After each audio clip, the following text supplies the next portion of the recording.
Brothers and sisters అందరికీ praise lord. Prayer ని start చేసుకుందాము. ఈ రోజు స్కైప్ ఆరాధనలో జాయిన్ అయిన మీ అందరికి మన ప్రభువైన యేసుక్రీస్తు పరిశుద్ధ నామంలో నా హృదయపూర్వక వందనాలు తెలియజేస్తున్నాను. మనం ప్రార్థనతో ఈ యొక్క మీటింగ్ ఆరంభించుకున్నాము. మన మధ్యలో జాన్ బ్రదర్ స్టార్టింగ్ ప్రేయర్ చేస్తారు. శాంతమ్మ సిస్టర్ పాట పాడతారు. Praise Lord brother. Sister praise Lord. Starting prayer చేయండి బ్రదర్. సరే, కళ్ళు మూసుకుంది. స్తోత్రం గొప్ప దేవానికి వందనాలు, చేసినటువంటి పరిశుద్ధమైన దేవానికి వందనాలు, ఇంతవరకు సజ్జిగా పెట్టినందుకు వందనాలు. శోభ ఇక పైన మీరు మాకు తోడుగా ఉండండి, కావాల్సిన ప్రతి అవసరాలు తీర్చండి, వచ్చిన పథకం దీన్ని శాసించండి, పథకం దర్శించి మాట్లాడి రాజా. గొప్ప దేనికి వందనాలు చేసినామని పది ఒక్క హృదయాలు మీరు తెరవండి రాజా. కొన్ని వాక్యం సత్యాన్ని గ్రహించాలా, దాన్ని పట్టుకొని నడవాలి శోభ అని సిద్ధపరచాలా. మీరు మాకు సాయం తెచ్చి వచ్చే వాక్య స్వభావం స్వీకరించాలా, దాన్ని పట్టుకొని నడవాలి స్వభావం మా జీవితంలో మేము ప్రాక్టీస్ చేసుకోవాలా. మీరే మాకు సాయం తెచ్చేసి నీ సాక్షిగా జీవించలాగా మీరు మాకు సాయం తెచ్చండి. గొప్ప దేవునికి వందన చేసినందని అనేక సిద్ధపరచాలా దేవా. మీరే మాకు సాయం తెచ్చేసి నీ ఆత్మ చేసి ఈ కొద్ది ధన్యత ఎంతమంది పొందుకోలేకపోతున్నారు, అందరు పొందుకులాగున ఇంతకు దర్శించి మాట్లాడి విడుదల మీరు దయచేయమని యేసు నా ప్రార్థన తండ్రి, amen. Thank you brother. Praise lord. Praise lord. Shanthamma sister మీరు పాట పాడండి.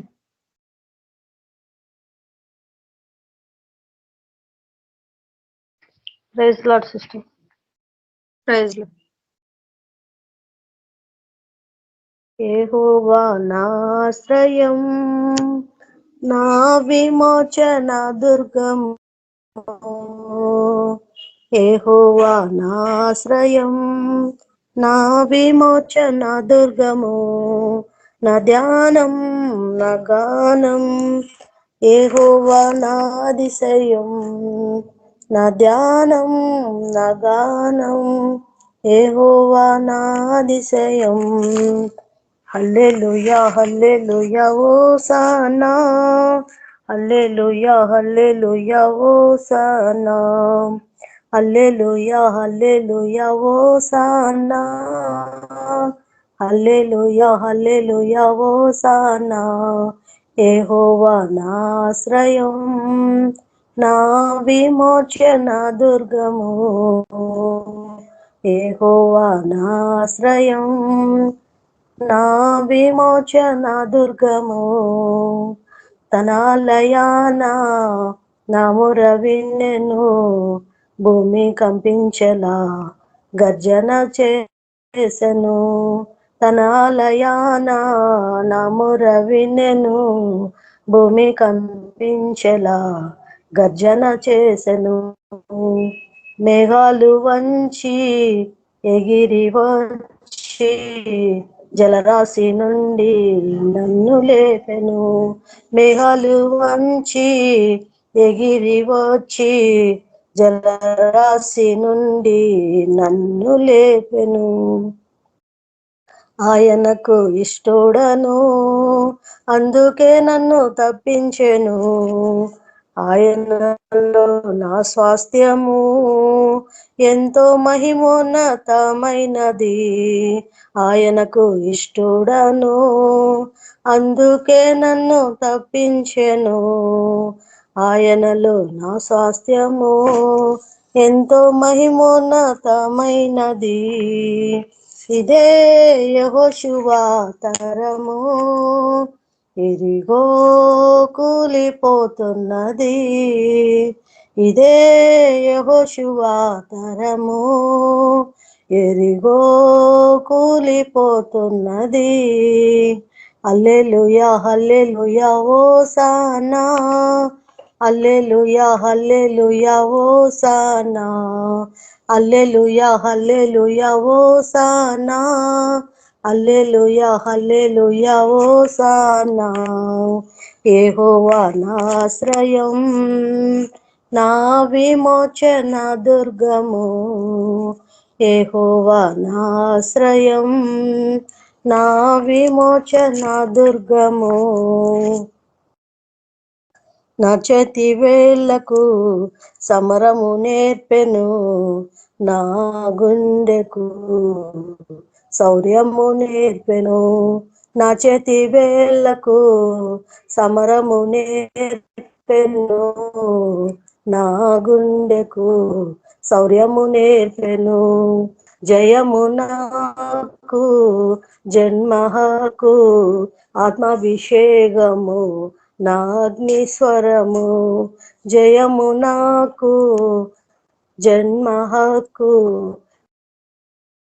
ఆత్మాభిషేకము నా అగ్నిస్వరము శత్రువుల గుండెలలో యేసు రక్తము సింహాసనం ఏ యుద్ధ భూమైనను యేసు నామము సింహానాదం శత్రువుల గుండెలలో యేసు రక్తము సింహాసనం ఏ యుద్ధ భూమైనను యేసు నామమే సింహానాదం ఇదే యెహోషువ తరము ఎరిగో కూలిపోతున్నది ఇదే యెహోషువ తరము ఎరిగో కూలిపోతున్నది హల్లెలూయా హల్లెలూయా హోసానా హల్లెలూయా హల్లెలూయా హోసానా హల్లెలూయా హల్లెలూయా హోసానా హల్లెలూయా హల్లెలూయా హోసానా యెహోవా నా ఆశ్రయం నా విమోచన దుర్గము యెహోవా నా ఆశ్రయం నా విమోచన దుర్గము నా ధ్యానం నా గానం యెహోవా నా అతిశయం నా ధ్యానం నా గానం యెహోవా నా అతిశయం హల్లెలూయా హల్లెలూయా హోసానా హల్లెలూయా హల్లెలూయా హోసానా హల్లెలూయా హల్లెలూయా హోసానా హల్లెలూయా హల్లెలూయా హోసానా యెహోవా నా ఆశ్రయం నా విమోచన దుర్గము యెహోవా నా ఆశ్రయం నా విమోచన దుర్గము hallelujah praise lord sister thank you sister thank you sister. Praise లో మన మధ్యలో ఉన్న చంద్రశేఖర్ అన్న వాక్యంలోకి నడిపిస్తారు. ప్రైజ్ లార్డ్ అన్న. అందరికి ప్రైజ్ లార్డ్. జస్ట్ ఒక 2 నిమిషాలలో నేను స్టార్ట్ చేస్తాను. అంతకు ఒక చిన్న పాట పాడండి, శక్తి చేత కాదననే పాట.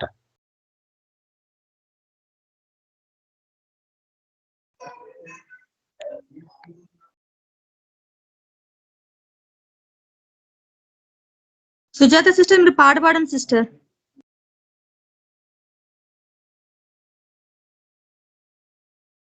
Hello star, praise lord. శక్తి చేత కాదననే పాట పాడండి ఎవరన్నా.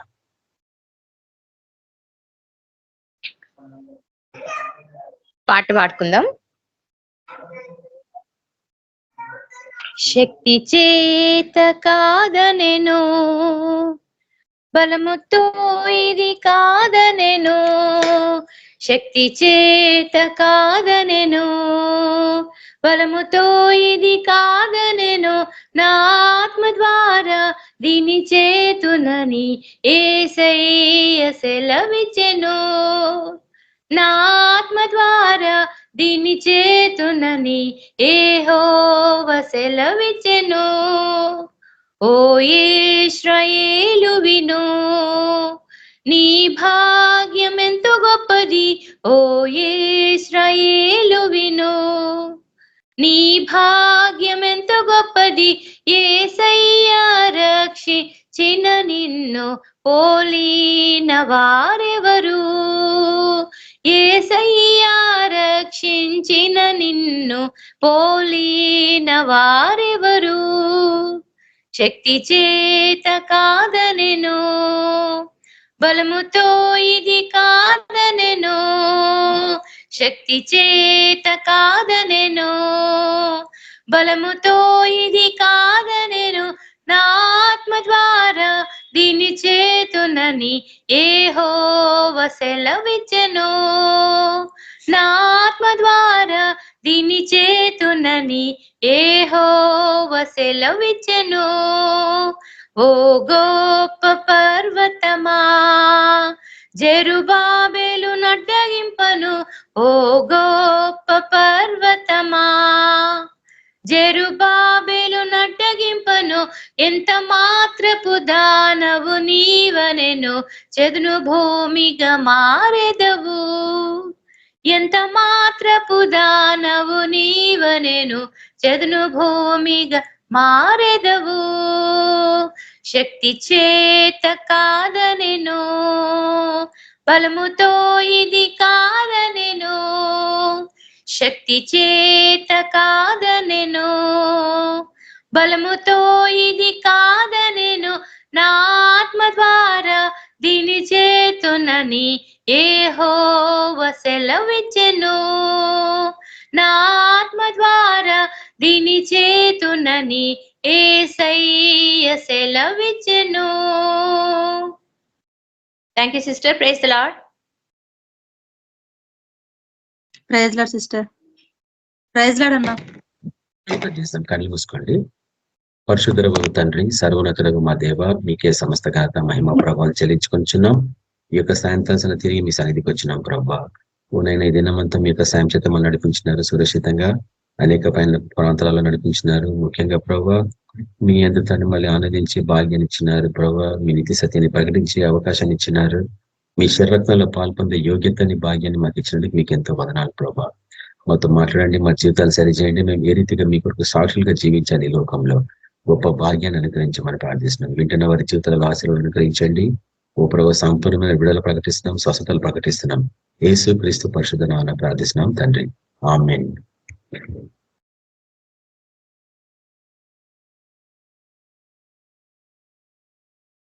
ఈరోజు ఫిబ్రవరి 9వ తారీఖు 2025 సంవత్సరం. బైబిల్లోని గ్రిగోరియన్ క్యాలెండర్ ప్రకారంగా మనం ఉంటుంది బబులోను కాలం అని ప్రతిసారి ఆ క్యాలెండర్ చూసినప్పుడల్లా జ్ఞాపకం చేయబడుతుంది. కాబట్టి 19వ అధ్యాయం, ప్రకటన గ్రంథంలోని 19వ అధ్యాయాన్ని మనము ముగించుకున్నట్టు ఈ రోజుకి ముగించుకుంటున్నాం.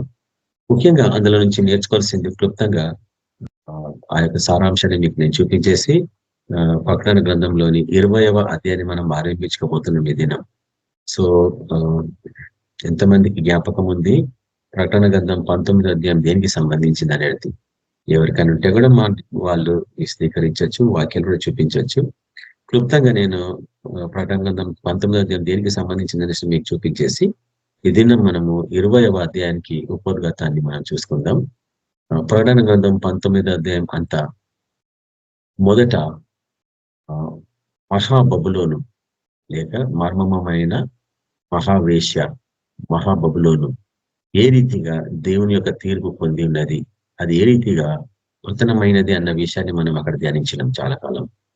దాని తర్వాత పరలోకము తెరబడము, దేవుణ్ణి అక్కడ గొప్ప జన సమూహము ఆయనని స్తుతించడము, ఆరాధించడం మనం చూస్తా ఉన్నాం అక్కడ. తర్వాత బబులోను మీద దేవుడు ఏ రీతిగా న్యాయం తీర్చిండు అన్న విషయాన్ని మనం అక్కడ ధ్యానిస్తా ఉన్నాం. దాని తర్వాత ఎప్పుడైతే బబులోను పతనం అయిపోయిందో, మహావేశ్య పతనం అయిపోయిందో, దాని తర్వాత పెళ్లి కుమారుడు మన ప్రభువు, పెళ్లి కుమార్తె సంఘము వారి ఆ యొక్క వివాహ మహోత్సవానికి సంబంధించిన విషయాలను మనం అక్కడ ధ్యానిస్తా ఉన్నాం. ఇందులో ఈ అధ్యాయంలో 2 రకాల విందులకు సంబంధించిన బోధనను మనం చూసినాం గతంలో. మొదటిది పెళ్లి కుమార్తె, పెళ్లి కుమారుడు యొక్క విందుకు సంబంధించినది. రెండవదిగా దేవుడు ఒక బలిని ఆరంభిస్తుండ్రు. ఆ బలి విందుకి అనేకని ఆహ్వానిస్తున్నట్లు మనం అక్కడ చూస్తున్నాం. ఎవరిని ఆహ్వానిస్తున్నాడు? ఆకాశ పక్షులని ఆహ్వానిస్తున్నాడు. ఇవన్నీ ఆత్మీయమైన చిహ్నాలు, పైగా ఇవన్నీ ఆత్మీయమైన చిహ్నపరంగా చెప్పబడ్డ వాక్యాలు. ఆకాశ పక్షులని ఆహ్వానించడం ఏంది అంటే ఆయన అక్కడ చూపిస్తున్నాడు మతపరమైన జీవితంలో ఏ రీతిగా మతపరమైన జీవితానికి ఆయన తీర్పు తీర్చబోతుండు, అంటే సంఘానికి ఏ రీతిగా తీర్పు తీర్చబోతున్నాడు, దాని దైవికమైన నిర్ణయం అది ఏ రీతిగా శిక్షించబోతున్న విషయాన్ని మనం అక్కడ ధ్యానించినాం. తర్వాత పెళ్లి విందు తర్వాత ఆయన ఈ లోకానికి దిగి రావడం అనేది 3వ అంశంగా మనము ఈ యొక్క అధ్యాయం అంతట్లో చూస్తా ఉన్నాం. ఆయన రాజులకు రాజు మరియు ప్రభులకు ప్రభుగా ఈ లోకంలోకి తిరిగి రానయ్యాడన్న విషయాన్ని మనం అక్కడ చూస్తున్నాం. అక్కడ ఆయన తిరిగి వచ్చినప్పుడు సాతాను మీద శాశ్వతమైన విజయం పొందబోతున్న విషయాన్ని, తర్వాత ఆ యొక్క మృగము మరియు అబద్ధ ప్రవక్త ఏ రీతిగా వారు శాశ్వత కాలము శిక్షకి వారిని శిక్షించబోతున్న విషయాన్ని మనం చూస్తున్నాం. ఇవన్నీ సింబాలిక్ గా అంటే చిహ్న పరంగా చెప్పబడ్డాయి. ఇవన్నీ వీటికి సంబంధించినవన్నీ మనం బహు దీర్ఘంగా గతంలో చూస్తా ఉన్నాం. తర్వాత తన శత్రువులని ఏ రీతిగా ఆయన శిక్షించబోతుండు అనేది 4వ అంశంగా మనం చూస్తాం. తర్వాత 5వ అంశంగానే బహు దీర్ఘంగా ధ్యానించడం ఏంటంటే మనుష్య కుమారుడు ఎవరు అన్న విషయం గురించి మనం బహు దీర్ఘంగా ధ్యానిస్తా ఉన్నాం. మరికొన్ని దినం నుంచి చూపించడం ఆశపడతాను. దాని తర్వాత అక్కడికి మనము 19వ అధ్యాయాన్ని ముగించుకుంటాం. తర్వాత ప్రకటన గ్రంథము 20వ అధ్యాయాన్ని మనం ఆరంభించుకుంటున్నాం. కాబట్టి ఈ దినము కొన్ని విషయాలు మనుష్య కుమారునికి సంబంధించినవి కేవలము ప్రకటన గ్రంథంలోని పుస్తకంలో నుంచి నేను మీకు కొన్ని పరిచయం చేయడానికి ఆశపడుతున్నాను. దానికి ముందు కావాలంటే ఎవరన్నా చదవచ్చు కూడా, టైం సేవ్ అవుతుంటది మనకి. హెబ్రీయులకు రాసిన పత్రిక 1వ అధ్యాయము 5వ వచనం నుంచి ఎవరైనా చదవచ్చు. హెబ్రీయులకు రాసిన 1వ పత్రిక 7వ వచనం. హెబ్రీయులకు రాసిన పత్రిక 1వ అధ్యాయము 7వ వచనం.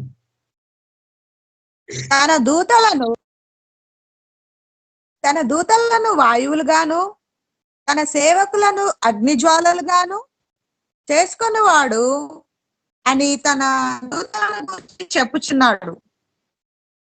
గాని తన కుమారుని గూర్చి అయితే, దేవా నీ సింహాసనము నిరంతరము నిలిచినది, నీ రాజదండము న్యాయార్థమైనది. చాలా ఇష్టం. ఇక్కడ ఒక ఆశ్చర్యకరమైన విషయం మీరు గ్రహించాలా. ఏంటంటే దేవుడు తన కుమారుని గురించి మాట్లాడుతున్నాడు.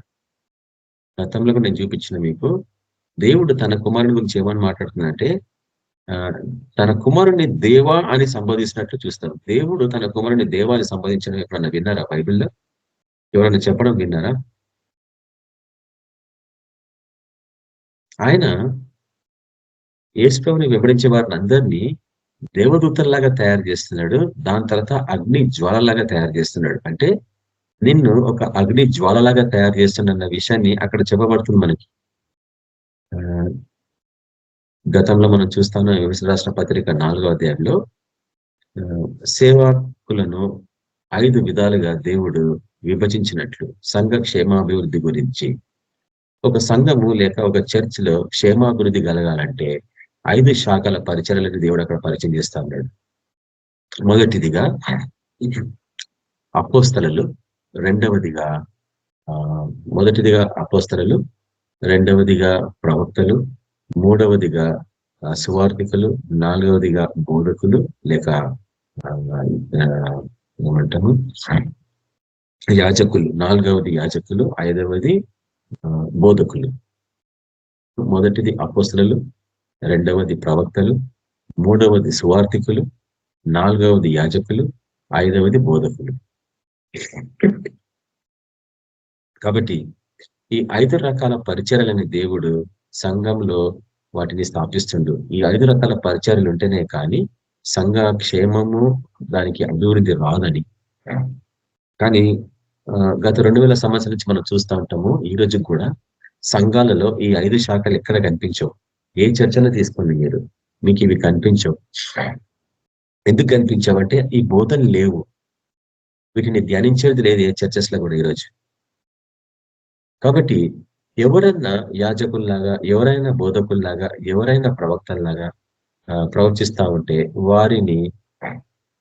వారిని వేరుపరిచి, వారిని కించపరిచి, వారిని వెలగొట్టడం జరుగుతూ ఉంది చర్చెస్ నుంచి 2000 సంవత్సరాల నుంచి ఈ రోజు కూడా.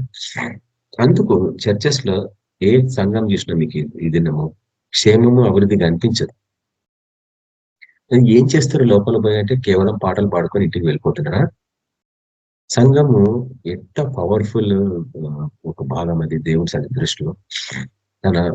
తన పెళ్లి కుమార్తె, తన భార్యలాగా తయారు చేసుకుంటే సంఘాన్ని, ఆయనకున్న ఆ యొక్క ప్రభావాన్ని తన భార్యకి ఇచ్చినప్పుడు ఇదేనము తన భార్య ఎట్లా తయారైంది?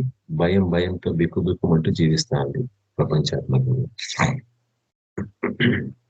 సీక్రెట్ గా, సైలెంట్ గా ఆరాధనల సమయం వచ్చేసింది ఆ కాలానికి. అంటే రహస్యంగా ఆరాధన చేసుకొని చేసే సమయానికి మనం సిద్ధమవుతున్నాం. చైనాలో చేస్తున్నట్టు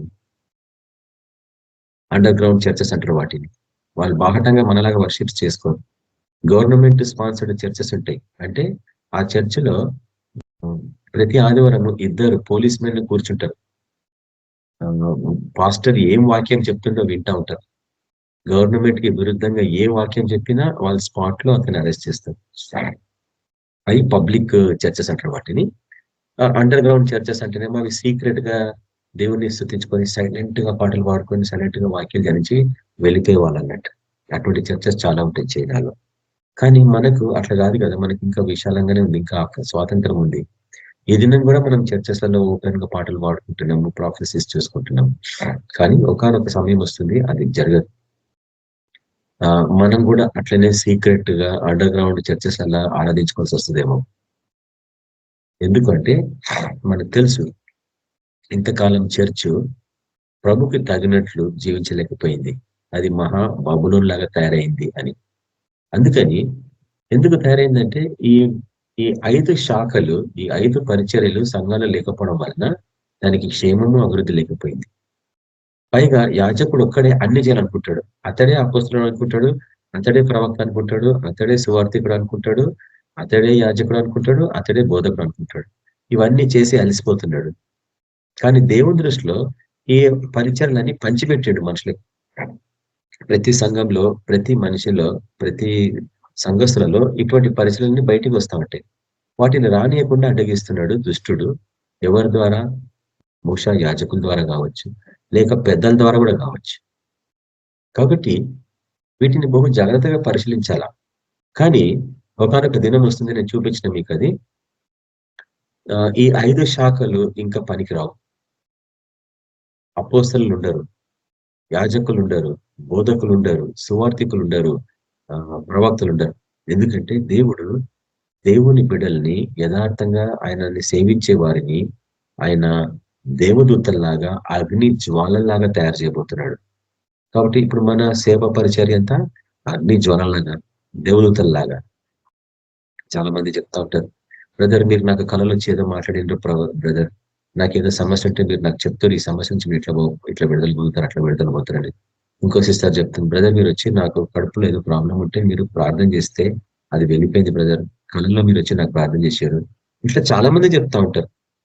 అంటే వాళ్ళ కళలలో నేను ఎట్లా పోగలుగుతున్నాను? నేనే కాదు, ఇంకొంతమంది బ్రదర్స్ గురించి కూడా మాట్లాడుతుంటారు. నీ బ్రదర్ కూడా నాకు కళలో వచ్చింది బ్రదర్, మీతో పాటు ఇంకొక బ్రదర్ వచ్చింది బ్రదర్, మీతో పాటు ఇంకొక సిస్టర్ కూడా వచ్చింది బ్రదర్ కళలో అని మాట్లాడుతూ ఉంటారు, సాక్ష్యాలు చెప్తారు. అంటే ఇది ఏ రూపకంగా అర్థం చేసుకుంటారు? దేవదూతలు తప్ప ఎవరు కూడా కళలో వచ్చి మాట్లాడరు. అంటే దేవుడు మనల్ని ఆల్రెడీ దేవదూతలాగా తయారు చేసేటు మన పరిచర్యలో. నెక్స్ట్ మనల్ని అగ్ని జ్వాలలాగా తయారు చేయబోతున్నట్టు నీ సేవ పరిచర్యలో నువ్వు ఒక అగ్ని జ్వాలలాగా తయారవుతావు. ఎందుకంటే అగ్ని ముందు ఏవి నిలబడలేవు, ఏమన్నా కాలిపోతాయి. ప్లాస్టిక్స్ కానీ కాలిపోతాయి, పేపర్ ముక్కలు కాలిపోయి బొగ్గైపోతాయి. దాని ముందు ఏవి నిలబడలేవు. అంటే పనికి రానివి ఏవి కూడా నిలబడలేవు అని చెప్తున్నాను నేను. ప్లాస్టిక్, పేపర్ ఎందుకు మాట్లాడుతున్నానంటే చెక్క, ఈ చెక్క కానీ ప్లాస్టిక్ కానీ పేపర్స్ కానీ ఏవి నిలబడవు నీ ఎదుట. అంటే అటువంటి ఆత్మలు గాని అటువంటి మనుషులు గాని నిలబడలేరు అన్నట్టు అగ్ని జ్వాలలాగా నువ్వు తయారైతే. దుష్ట శక్తులు, ముఖ్యంగా దయ్యాలు, రోగాలు, మంత్రశక్తులు నిలబడలేవు నీ మీద, నీ ముందు. అటువంటి పరిచర్యకి ప్రభువు ఇక మీదట చివరి కాలంలో సిద్ధపరుస్తున్నాడు మనల్ని. అంటే ఇక మీదట అపోస్తలుడు అనేసి, ప్రవక్త అని, సువార్థికుడని, యాజకుడని మరియు బోధకుడని అని పిలువబడుతున్న వాళ్ళంతా మాయమైపోతారని చెప్తున్నాను. అడ్రస్ లేకుండా ఒక కొత్త తరము మిగలబోతుంది. ఆ కొత్త తరంలో నుంచి దేవుడు మనల్ని అందరినీ దేవదూతల్లాగా మరియు అగ్ని జ్వాలలాగా తయారు చేస్తున్నాడు అన్న విషయాన్ని ఈ వాక్యం హెచ్చరిస్తుంది. ఈ సత్యాన్ని నువ్వు స్వీకరించిన వెంటనే నువ్వు ఆ గ్రూప్ లో ఉండగలవు. ఫైనల్ 2 గ్రూప్స్ ఇవి. నెక్స్ట్ లెవెల్, హైయెస్ట్ లెవెల్ సేవా పరిచర్య అంటే ఇద్దరియే, దేవదూతలు, అగ్ని జ్వాలలు. దేవదూతలు అంటే ఏంటి చెప్పండి? ఆయన సందేశాన్ని ఈ లోకస్లకు ప్రకటించేవాళ్ళు. కాబట్టి మీరు ఏ ప్రాంతాలకి పోయి చెప్తారో దేవుడికి తప్ప ఎవరు తెలియదు, మీకు కూడా తెలియదు, నాకు కూడా తెలియదు. కాబట్టి మిమ్మల్ని ప్రభు ఎక్కడ నడిపిస్తే మీరు అక్కడ పోవాల్సి వస్తూ ఉంటుంది. తర్వాత మీరు ఎక్కడ పోయినా కానీ అగ్ని జ్వాలలాగా మిమ్మల్ని దేవుడు తయారు చేస్తూ ఉంటాడు ఈ వాక్యం ప్రకారంగా. కాబట్టి ఆయన దైవత్వము, ఆయన కుమారుడు మనల్ని అందరినీ ఆ రీతిగా తయారు చేస్తున్నట్టు. ఇప్పుడు చదవండి ఆ వాక్యాన్ని మరోసారి.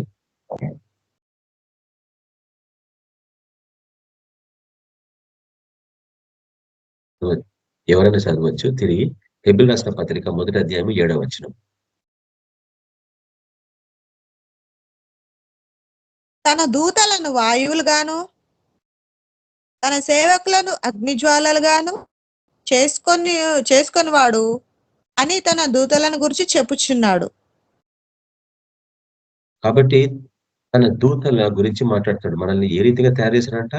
వాయువులాగా, అంటే విండ్ అంట కదా, వాయువులాగా తయారు చేస్తా అంటున్నాడు. దాని తర్వాత అగ్ని జ్వలలుగా తయారు చేస్తా అంటున్నాడు. అంటే నువ్వు వాయువులాగా ఉంటావు అంటే నువ్వు చెప్పే వాక్యానికి మనుషులు ఏ రీతిగా స్పందిస్తారన్న విషయం. ఎవడు ధర్మగంటు ఉండగానే శత్రువు పారిపోతాడు, గాలికి చెత్త ఎగిరిపోయినట్లు ఎగిరిపోతా ఉంటాడు. నిన్ను అట్లా తయారు చేస్తాడు దేవుడు. నీ ఎదుట నిలబడలేవన్నట్టు దుష్ట శక్తులు, మంత్రశక్తులు నిన్ను అట్లా తయారు చేయబోతుంది నీ సేవా పరిచర్యలో. తర్వాత నేను అగ్ని జ్వాలలాగా మారుస్తాంటున్నంటే నీ ఎదుట ఏవైనా కాలిపోవాల్సిందే, ఎటువంటి చీకటి శక్తులు కాలిపోవాల్సిందే. ఎటువంటి రోగాలు, ఎటువంటి బ్యాక్టీరియా, ఎటువంటి వైరస్ నిలబడదని నువ్వు ప్రార్థన చేస్తే, ఎటువంటి పవర్లోనికి దేవుడు నిన్ను తయారు చేస్తా అంటున్నాడు. మళ్ళీ దాని కొరకు సిద్ధపడాలంటే సెకండ్ పాయింట్ చదవండి ఇప్పుడు.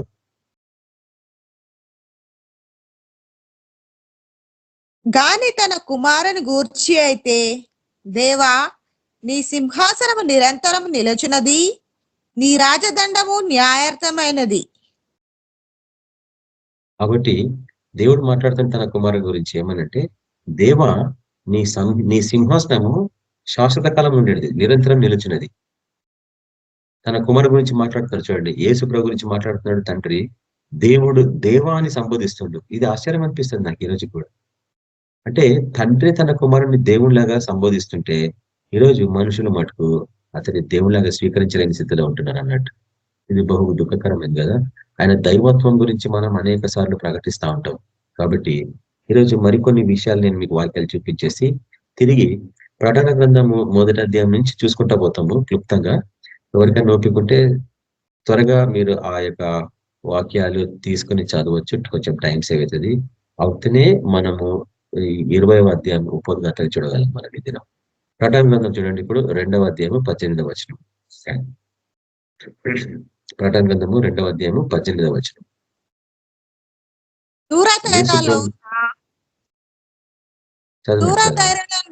సంగపు దూతకు ఈలాగు వ్రాయుము, అగ్ని జ్వాలల వంటి కన్నులను. కొంచెం ఆగండి. తుయతైరా అనే సంఘం గురించి మాట్లాడుతుంది ఇక్కడ. తుయతైరా, త్యాతిరా అంటారు ఇంగ్లీష్ లో. తుయతైరా అనే సంఘానికి ఉన్న దూత. కాబట్టి మనకి ఇప్పుడు అర్థం కావాలి ఈ దూత ఎవరు అనేది. తన బిడ్డల్ని, తన సేవకులని దూతల్లాగా మారుస్తుంది దేవుడు. కాబట్టి ఈ చర్చ్ పాస్టర్ గురించి మాట్లాడుతున్నట్టు. ఈ చర్చ్ పాస్టర్ ఒక దేవదూత అని చెప్తున్నాడు దేవుడు ఇక్కడ. తర్వాత ఏమని మాట్లాడుతుండే ఇప్పుడు చదవండి సిస్టర్. ఉన్న సంగపు దూతకు ఈలాగు వ్రాయము, అగ్ని జ్వాలల వంటి కన్నులను, అపరంజిని పోలిన పాదములను గల దేవుని కుమారుడు చెప్పు సంగతులేవనగా. చాలండి అక్కడికి, చాలు. కాబట్టి దేవుని కుమారుడు చెప్పు సంగతులు మీరు వినాలా అని చెప్తున్నాడు. అయితే ఈ దేవుని కుమారుడు ఎట్లా కనిపిస్తున్నాడు అనేది ఇక్కడ విశదీకరించబడింది కదా. ఆయన నేత్రములు అగ్ని జ్వాలల వంటి నేత్రములంట. ఒక అగ్ని జ్వాలలు గల కనులు గలవాడైన యేసు ప్రభు. కాబట్టి యేసు ప్రభుని మీరు ఊహించండి ఎట్లా కనిపిస్తాడు ఆయన అనేది. మొదటి రాకడలో గొర్రెపిల్లలాగా వచ్చిండు, తన ప్రాణాన్ని మన కొరకు బలియాగా అర్పించుకున్నాడు. కానీ సెకండ్ టైం ఎట్లా రాబోతుంది అనేది, ఆయన ఎట్లా కనిపిస్తుండో చూడండి ఇక్కడ. ఆయన నేత్రంలో అగ్ని జ్వాలల వల్లే ఉందంట. దగ్గర మండుతున్నాయి ఆయన కళ్ళల నుంచి. అంటే ఆయన కోపం అట్లుందన్నట్టు రౌద్రం. తర్వాత అతని పాదములు కూడా మెరుస్తున్నాయట, అంటే మంటలు. తన కాళ్ళల నుంచి కూడా అగ్ని వస్తుంది అన్నట్టు. అపరంజి పాదములు అన్నది అక్కడ కదా తెలుగులో. ఆయన పాదములు బర్నింగ్ బ్రాన్స్ అనేది రాయబడింది ఇంగ్లీష్ లో. బర్నిష్డ్ బ్రాన్స్ అంటే దగ్గర మెరుస్తుంది. అంటే అగ్నిల నుంచి తీస్తే బ్రాన్స్ ఎట్లా కనిపిస్తుంది, కంచు, దాని మెరుపు, దాని వేడి, ఆయన అట్లా కనిపిస్తున్నాడు అక్కడ. కాబట్టి ఇక్కడ ఒక్క స్థలంలోనే బైబిల్ అంతట్లో బహు తేటగా దేవుని కుమారుడు తనకి ఉన్న ఆధిక్యత ఏంది, తన అధికారం గురించి ఆయన ఎంతో పరిశుద్ధంగా ఉన్నాడు. ఆయన దైవికమైన తీర్పులకు సంబంధించిన విషయాలు ఇక్కడ చూపిస్తున్నారు. అంటే మన ప్రభు ఎట్లా కనిపిస్తుంది అనేది అక్కడ ప్రకటన గ్రంథం 2వ అధ్యాయం 18వ వచనంలో మనం చూస్తున్నాం. ఇప్పుడు చూడండి, ప్రకటన గ్రంథం 1వ అధ్యాయం 5వ వచనంలో దేవుడు ఎట్లా కనిపిస్తుంది మనకి, మన ప్రభు ఎట్లా కనిపిస్తుంది చూడండి. ఎవరన్నా 1వ అధ్యాయము 5వ వచనం. నమ్మకమైన సాక్షియు, మృతులలో నుండి ఆది సంభూతుడుగా లేచిన వాడును, భూపతలకు అధిపతినైన యేసుక్రీస్తు నుండి కృపా సమాధానములు మీకు కలుగును గాక.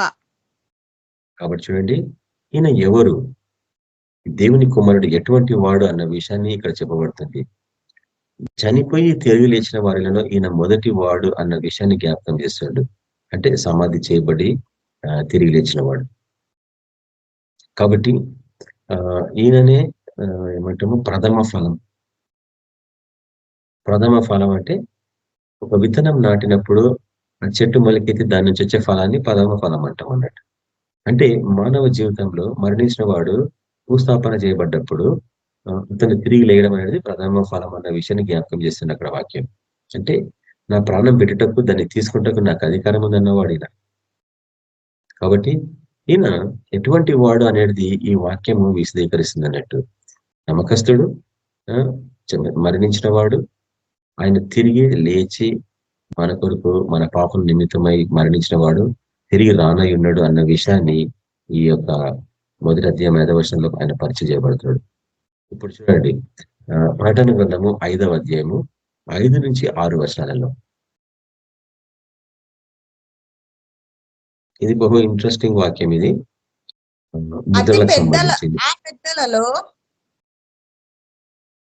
ఆ పెద్దలలో ఒకడు ఏడ్వకము, ఇదిగో దావీదుకు చిగురైన యూదా గోత్రపు సింహము 7 ముద్రలను తీసి ఆ గ్రంథమును విప్పుటకై జయము పొందని నాతో చెప్పెను. మరియు సింహాసనమునకును. చాలండి అక్కడికి. అయితే ముద్రలు అన్న అంశం గురించి మనం కొంతకాలం కిందట దీర్ఘంగా ధ్యానించడం లాంగ్ రికార్డింగ్స్ లో. పరలోకంలో పెద్దలు నిలబడి ఉన్నారు. దేవుడు అక్కడ కనిపిస్తా ఉన్నాడు తన సింహాసనం మీద. ఇరు ప్రక్కన 12 మంది అంటే 24 మంది పెద్దలు సింహాసనం మీద కూర్చుని ఉన్నారు. అయితే దేవుని చేతిలో ముద్రించబడ్డ ఒక పుస్తకం ఉన్నది. ఆ పుస్తకంలో ఏం రాయబడింది అనేది మనం బహుదీర్ఘంగా చాలా సంవత్సరాల నుంచి ధ్యానిస్తా ఉన్నాము. ఒక్కొక్క ముద్ర అంటే ఒక్కొక్క సీల్, ఆ పుస్తకంకి 7 ముద్రలు ఉన్నాయి. ఒక్కొక్క ముద్ర విప్పినప్పుడు ఏం జరిగిందన్న విషయాలను మనము లాంగ్ రికార్డింగ్స్ లో మనం చూసినాం గతంలో. ఇప్పుడు అంత డీటెయిల్ వాటిని చూపాను. కానీ ఇక్కడ చూడాల్సింది ఏంటంటే, ఈ ముద్ర, ఈ పుస్తకానికి కలిగిన ముద్ర ఎవరు విప్పగలరు? ఈ సృష్టిలో ఎవ్వరికీ ఆ అధికారం లేదంట విప్పడానికి. అంటే రాబో దినాలలో ఏం జరగబోతుందన్న విషయాలన్నీ ఆ పుస్తకంలో రాయబడ్డాయి. కాబట్టి రాబో దినాల్లో జరిగేది అన్నిటినీ మనకి చూపించాలని తండ్రికి ఆశ. కానీ దాన్ని, ఆ ముద్రించిన పుస్తకాన్ని ఎవరు తీయగలరు? ఆ ముద్రలు ఎవరు ఇప్పగలరు? ఎవరి వల్ల కాదు. అప్పుడు యోహాను భక్తుడు ఏడుస్తా ఉన్నాడు. ఏడుస్తా ఉంటే పక్కన దేవదూత చెప్తున్నాడు, ఎందుకు ఏడుస్తున్నావు? ఇప్పుడు చూడు దాన్ని ఎవరు విప్పబోతున్నారు. యూదా గోత్రంలో నుంచి వచ్చిన చిగురు, యూదా కొదమ సింహం గురించి మాట్లాడుతున్నా అక్కడ. అంటే యేసు ప్రభు ఒక్కడు తప్ప ఎవరు కూడా ఆ ముద్రలు విప్పలేరు అన్న విషయాన్ని అక్కడ చూపిస్తుండ్రు. దాన్ని బట్టి సంతోషించమని చెప్తున్నాడు. అయితే ఈ ముద్రలు, ఈ రాబోదినాల్లో జరగబోయే ముద్రలు ప్రపంచంలో ఏ ఏ రాజ్యాలు బయటికి రాబోతున్నాయి అది నేను గతంలో మీకు చూపించిన లాంగ్ రికార్డింగ్స్ లో. మన ప్రభు పుట్టక ముందు 6 దేశాలు ప్రపంచాన్ని పరిపాలించిన దేశం. ఐగుప్తు, అషూరు, తర్వాత బబులోను, దాని తర్వాత పర్షియా, దాని తర్వాత గ్రీసు, దాని తర్వాత రోమ్. ఇవి 6 రాజ్యాలు ప్రపంచాన్ని పరిపాలించిన రాజ్యాలు. దాని తర్వాత 7వ రాజ్యము పరలోక రాజ్యము, అది మన ప్రభు ఆరంభించిన నేను చూపించిన మీకు వాక్యం. మన ప్రభు చనిపోయి తిరిగి లేచి వెళ్ళిపోయినాక మొదలుకొని, అంటే మొదటి దశాబ్దం మొదలుకొని ఈ రోజు వరకు ఎన్ని రాజ్యాలు పరిపాలించినవి నేను మీకు చూపిస్తానండి. అవి కూడా 6 రాజ్యాలు ఉంటాయి. అవి నేను చూపించిన మీకు గతంలో. స్పెయిన్ ఒకటి, దాని తర్వాత ఏం చూపించాను, బ్రిటన్ అంటే ఇంగ్లాండ్, బ్రిటిష్ సామ్రాజ్యం అంటాము, తర్వాత రష్యన్ సామ్రాజ్యము, దాని తర్వాత జర్మన్ సామ్రాజ్యము, దాని తర్వాత అమెరికన్ సామ్రాజ్యము. ఇవి 5 అయిపోయినాయి కదా. 6వది ఇప్పుడు సైతాన్ రాజ్యం, మహాబబులోని రాజ్యంలో మనం ఉన్నాం. సరే, అంత డీటెయిల్ గా నేను ఈరోజు చూపాను అన్నింటినీ. కానీ మన ప్రభుకి ముందు 6 రాజ్యాలు, ప్రభు తర్వాత ఈ రోజు వరకు 6 రాజ్యాలు ప్రపంచానికి పరిపాలిస్తా ఉన్నాయి. కాబట్టి 6వది శాశ్వతంగా అది మరణించాల్సి వస్తుంది, దాంతో సమాప్తం. 7వది సమాప్తం, అంటే పలువు రాజ్యము తిరిగి స్థాపించబడాల్సిందే. అయితే ఈ ముద్రలు ఎప్పుడు వేయబడ్డాయి అంటే, దానియేలు గ్రంథం చూస్తే మీకు ఒక అర్థమవుతుంది. చూడండి, దానియేలు గ్రంథము 12వ అధ్యాయము 4వ వచనం వలన చదవచ్చు. దానియేలు గ్రంథము 12వ అధ్యాయము 4వ వచనం. దానియేలు, నీవు ఈ మాటలను మరుగు చేసి అంత్యకాలము వరకు ఈ గ్రంథమును ముద్రింపుము. చాలా మంది నలుదిశలు సంచరించినందున తెలివి అధికముగాను అని నాతో మాటలాడు గాబ్రియేలు నడతను చెప్పాను. కాబట్టి దానియేలుకి దేవుడు అనేకమైన విషయాలు చూపించింది, కానీ దానియేలుకి అవేం అర్థం కావట్లేవు. నాకు ఇవేం అర్థం కావట్లేవు అంటే, అప్పుడు గాబ్రియల్ దూత అంటున్నాడు, వీటిని నువ్వు ముద్రించేసేయి, ఇవి మీ కాలం కొరకు కాదు, చాలా కాలం తర్వాత యుగ సమాప్తి చివరిలో ఉండే వారి కొరకు ఇవి రాయబడ్డాయి. కాబట్టి ఇవి ముద్రలు, వీటిని ముద్రించేసేయి. ఈ ముద్రలు కొంతకాలం తర్వాత కొంతమంది, అంటే దగ్గర 2700 సంవత్సరాల తర్వాత మనుషులు వీటిని చూడబోతున్నారు. కాబట్టి మన కాలంలో ఇవన్నీ మనం చూస్తున్నాం. అయితే ఈ ముద్రలు ఎవరు విప్పగలరంటే యేసు తప్ప ఎవరు విప్పలేరు. ఆ యేసు ప్రభు పక్షంగా ఉన్న మనం తప్ప ఎవరు వాటిని చదవలేరు. ఎవరికి అర్థం కావు. ఎంత చదువుకున్న వాళ్ళకి కూడా ఇవి అర్థం కావు. వాళ్ళు రాసుకున్న పుస్తకాలు చూస్తే కూడా ఆశ్చర్యం అనిపిస్తుంది. ఎందుకు వాళ్ళకి ఇవి అర్థం కాలేదంటే, దేవుడు వాళ్ళకి అనుగ్రహించలేదు. అది ఇవి నీకు నాకు అర్థం చేసుకునే యోగ్యతని, శక్తిని దేవుడు మనకు అనుగ్రహిస్తున్నాడు అన్నట్టు. యేసు ప్రభు తప్ప ఎవ్వరు ఆ ముద్రలను విప్పలేరు. తర్వాత యేసు ప్రభుని నిండు మనసుతో సేవించి ప్రేమించే వారికి తప్ప ఎవ్వరికి ఆ ముద్రలు అర్థం కావన్నట్టు. మనం వాటిని ఎన్నో లాంగ్ రికార్డింగ్స్ చూసినాం, కొన్ని అవర్స్ ఆఫ్ రికార్డింగ్స్ ఉంటాయి ప్రతి ముద్ర విప్పినప్పుడు ఏం జరిగింది అనేది. కాబట్టి ఇప్పుడు చూడండి, ప్రకటన గ్రంథం 19వ అధ్యాయం, ప్రకటన గ్రంథము 19వ అధ్యాయము 13-16 వచనాలలో మన ప్రభు ఎట్లా కనిపిస్తుందో చూడండి. అది మనం చూసినాము రికార్డింగ్స్ లో దీర్ఘంగా, ఒక 1 hour రికార్డింగ్ ఉంది. ఆయన ఏ రూపకంగా తన వస్త్రాలు ధరించుకున్నాడు. 13వ వచనం నుంచి చదవండి. 19వ అధ్యాయము 13వ వచనం.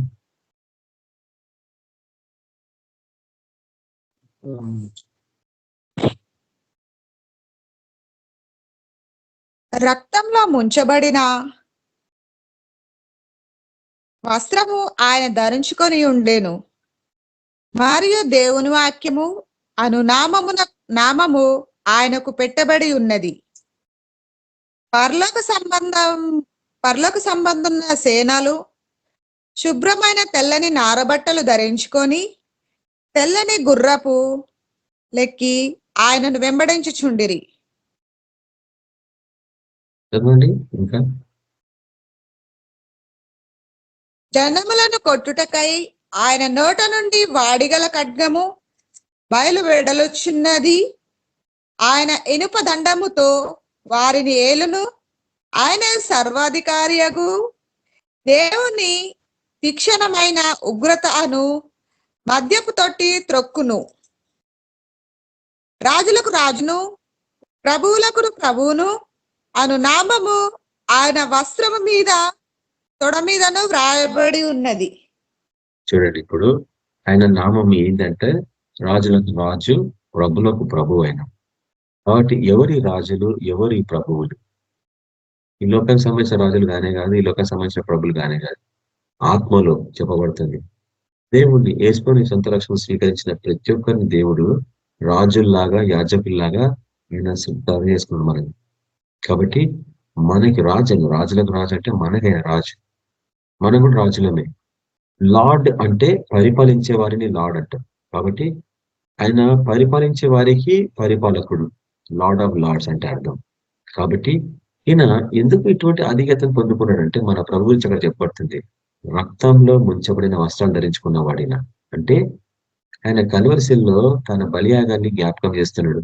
నేను ఎట్లా చనిపోయినా నీ గురించి అని, నీ పాపముల గురించి ఏ రీతిగా నేను నా రక్తాన్ని కార్చిన చూడండి అన్న విషయాన్ని జ్ఞాపకం చేస్తున్నాడు. తర్వాత నేనే దేవుని వాక్కు అని పరిచయం చేసుకుంటున్నా అక్కడ ఆ వాక్యంలో. యేసు ప్రభువే దేవుని యొక్క వాక్కు, అంటే ఆయన నోటి నుంచి వచ్చిన ప్రతి వాక్కు యేసు ప్రభుదే అన్న విషయాన్ని అక్కడ జ్ఞాపకం చేయబడుతుంది అన్నట్టు.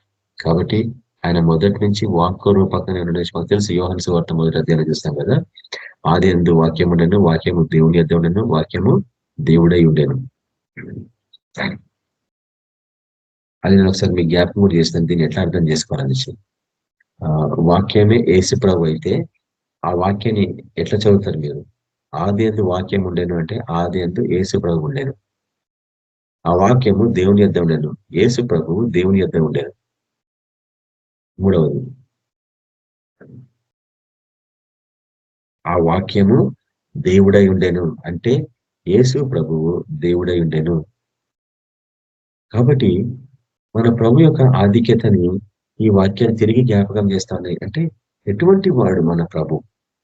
సార్వభౌముడు అన్నట్టు. ఆయనకి సుప్రీం అథారిటీ ఉంది. ఈ సృష్టి అంతటి మీద అధికారం పొందుకున్నవాడు కాబట్టి అతని తప్ప మనం ఎవరిని అనుకరించలేము, ఎవరిని వెంబడించలేము అన్నట్టు. ప్రకటన గ్రంథంలో మనం చూస్తున్నాము 12వ అధ్యాయం చూడండి. ఇప్పుడు దీనికి ముగింపుకు వచ్చేస్తున్నాం మనం ఆల్మోస్ట్. ప్రకటన గ్రంథము 12వ అధ్యాయము 5వ వచనంలో ఉపమాన రీతిగా చెప్పబడుతుంది ఈయన ఎటువంటి వాడు. తర్వాత ఈ వాక్యము మరి ఒకరికి ఎట్లా వర్తిస్తుంది? ప్రతి వాక్యము మొదట యేసుకి వర్తిస్తుంది, దాని తర్వాత ఆయన వెంబడించి మనకి వర్తిస్తుంది ఈ వాక్యాలు దాన్ని స్వీకరించినప్పుడే. చదవండి ఇప్పుడు 12వ అధ్యాయము 5వ వచనం. సమస్త జనములను ఇనుప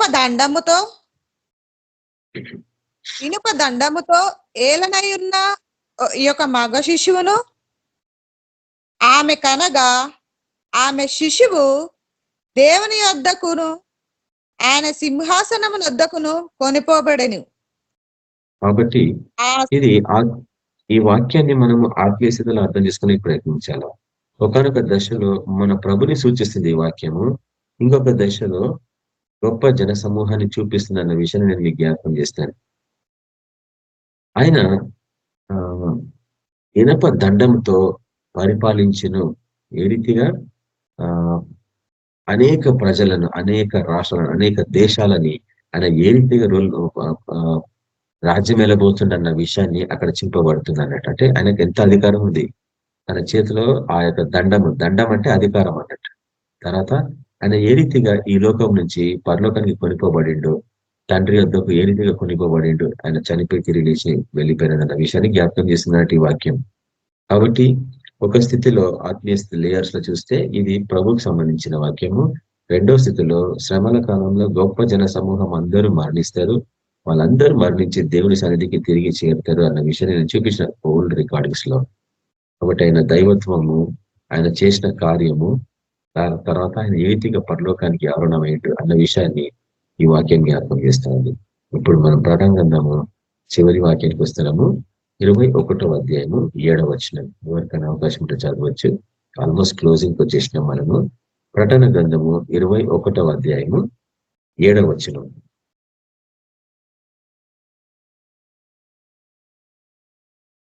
స్వతంత్రించుకొనును, నేనతనికి దేవుడనై ఉండును, అతడు నాకు కుమారుడై ఉండును.